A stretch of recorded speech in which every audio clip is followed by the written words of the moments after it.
A friendship beyond words. Grace had always wanted a pet. Not the kind that barked or meowed or chirped, but something quieter, something that didn't require walking, didn't need toys or playtime, and wouldn't make a mess. A fish. It was perfect. So one Saturday morning, after weeks of persuasion, her parents agreed. The pet store was small, but it was packed with life. Tanks lined the walls, some big, some small, filled with all sorts of fish. Grace's heart raced as she stood in front of each one, watching the creatures dart through the water, their fins flickering in the light. She felt like she was in another world, a world where the rules were different, where the fish swam without a care and life was slow and peaceful. "Do you see when you like, Grace?" her mother asked, standing beside her. Grace scanned the tanks, her eyes scanning over the colorful swirls of goldfish, bettas, and neon tetras. But then her gaze settled on a small tank in the corner. Inside was a delicate goldfish, shimmering with a blend of soft orange and pearl-like white. The fish floated effortlessly, moving in slow, graceful circles. "That one," Grace whispered, her finger tapping the glass. "I want her." The shopkeeper smiled, a soft chuckle escaping his lips. "That's a lovely choice. She's very calm, a perfect companion for someone who enjoys peace." Grace smiled widely, her heart fluttering. "I'll call her Pearl." At home, Grace carefully set up the fish tank in her room, next to the window where the sunlight could filter in. She spent hours arranging the gravel, placing the plants just right, and setting up the filter. She was meticulous, wanting everything to be perfect for Pearl. The moment the bag containing Pearl was placed into the tank, Grace couldn't stop smiling. She watched the little fish swim cautiously around her new home, adjusting to the space, to the change. Grace felt like Pearl was already settling in, becoming part of her world. "Hi, Pearl," she said softly, her fingers gently touching the glass. "Welcome to your new home." She knew the fish couldn't understand her, but that didn't stop her from talking to her. Pearl was her friend now, and friends should always be greeted kindly. The next morning, Grace rushed to her room to check on Pearl. She leaned over the tank, looking down at the fish, her heart warming. "Good morning, Pearl," Grace whispered. "How are you today?" Pearl swam around, her fins flickering in the soft morning light. Grace took that as a sign of happiness. Now came the important part, feeding Pearl. Grace had spent hours learning all about how to care for her new friend. Goldfish needed a balanced diet, and she was determined to feed Pearl the best food. "Let's see," Grace muttered as she pulled a small plate from the kitchen. "What would you like to eat today, Pearl?" She had learned that fish loved a variety of chopped vegetables, cucumbers, peas, and the occasional bit of lettuce. Today, she decided to try some chopped peas. Gently, she dropped the pieces into the water, watching Pearl approach cautiously.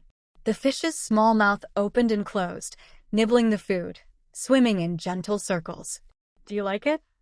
Grace asked, her voice playful, as she watched Pearl munch on the peas. She giggled. "You're such a good eater, Pearl." The fish swam happily, her delicate body moving in the water with grace.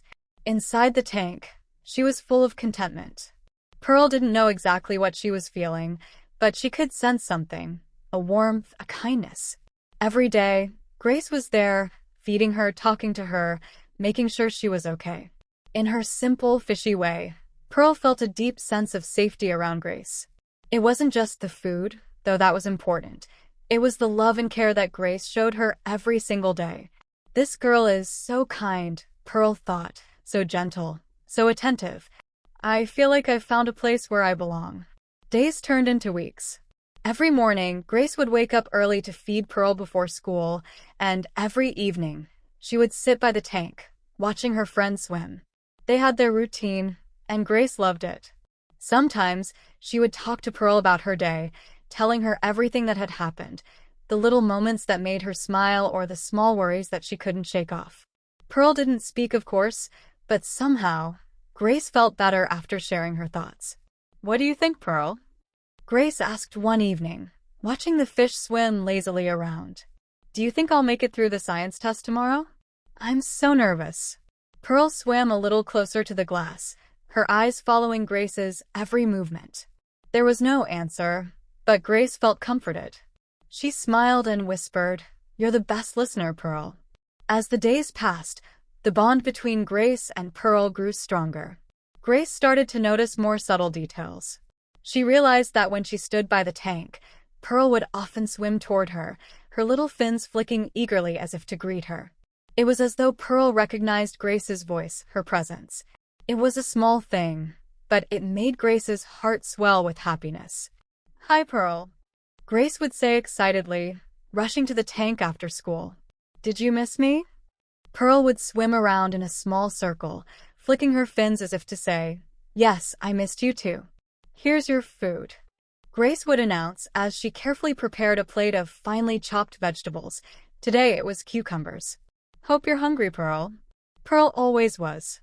She eagerly nibbled at the food, and Grace would watch, fascinated by the way the fish moved through the water with such ease and grace. "You're so beautiful, Pearl," Grace said one evening as she watched her friend swim. "I hope you know how much I love you." Pearl swam closer, as if understanding the sentiment. There was no way for her to express it, but inside her little fish heart, she felt something strong, a deep, unspoken affection for the girl who took such care of her. "Grace is so good to me," Pearl thought. "She always makes sure I'm fed, always checks on me. She treats me like I'm special." One day, as Grace sat in front of the tank, watching Pearl swim happily, she sighed contentedly. "You know," she said, "I think we're the best of friends, Pearl. You're my best friend." Pearl swam in a perfect circle, her fins gliding through the water, her eyes bright. If she could, she would have smiled. A few months later, Grace's parents noticed something. Grace was more peaceful, more calm, more content. There was something about the way she looked at Pearl that made them realize how important the fish had become to her. One evening, after dinner, Grace's father walked into her room, smiling. "Grace," he said softly, "I can see how much Pearl means to you. She's more than just a pet, isn't she?" Grace nodded, her face lighting up with happiness. "She's my friend. She listens to me when I talk, and she always makes me feel better. I think she understands me in a way no one else does." Her father smiled warmly. "I think that's wonderful, Grace. You've built a special friendship." That night, after her parents had tucked her into bed, Grace whispered one last thought to her fish. "Thank you, Pearl. Thank you for being my friend." Inside the tank, Pearl swam one more perfect circle, her fins rippling in the soft glow of the lamp. If she could speak, she would have said the same thing back. "Thank you, Grace, for being so kind to me. I hope your life is full of happiness and love, just like you've given me every day." And in the quiet of the night, girl and fish slept peacefully, knowing that their bond would last forever, one that needed no words, only kindness, care, and the deep, unspoken understanding of a true friendship. And so, Grace and Pearl's story continued.